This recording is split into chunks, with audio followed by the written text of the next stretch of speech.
Hi, good morning, church. This morning, let's look at Hebrews 13:8 for our morning devotion. It reads, Jesus Christ is the same yesterday and today and forever. In this world that is constantly changing, where politicians and leaders make promises and constantly break them, where humans can't always live up to the expectations, where disappointments are most times way of life, where everything is changing right before our eyes, there comes these assuring words in verse 8 that Jesus Christ is the same yesterday and today and forever.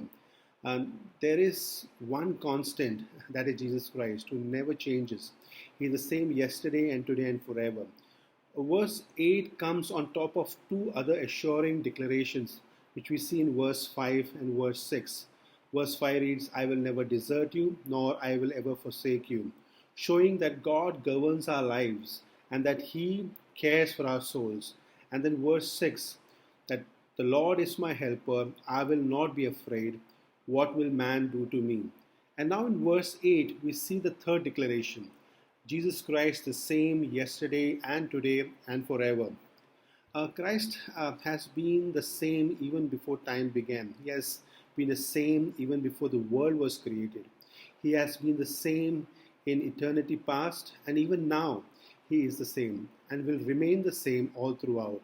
There's nothing that can change God. And this is a blessed assurance that Christ never changes. God is immutable with regards to His character. There's nothing that can change Him. He's perfectly gracious, perfectly merciful, perfectly good. Even His judgments are perfect. Even though we are looking at verse 8, the context is in verse 9. There were some strange teachings that were floating around that certain food should not be eaten and was essential for salvation. The writer was driving the point that the way to salvation was Jesus only and not Jesus plus sermonal laws. Jesus' teaching have not changed or evolved now that Christ was ascended, as if there was this new revelation that was received. There was nothing new apart from what was already taught to them, and it's asking them to be rooted in that teaching, even if they faced pressures to add to their salvation. Verse 8 is kind of sandwiched between verse 7 and 9. What a writer is asking is to remember what was taught to you.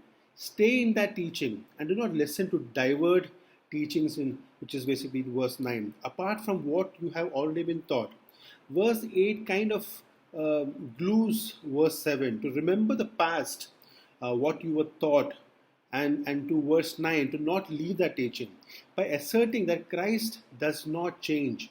So His words and His message also does not change. He is the same yesterday, today, and forever. Amen. Thank you.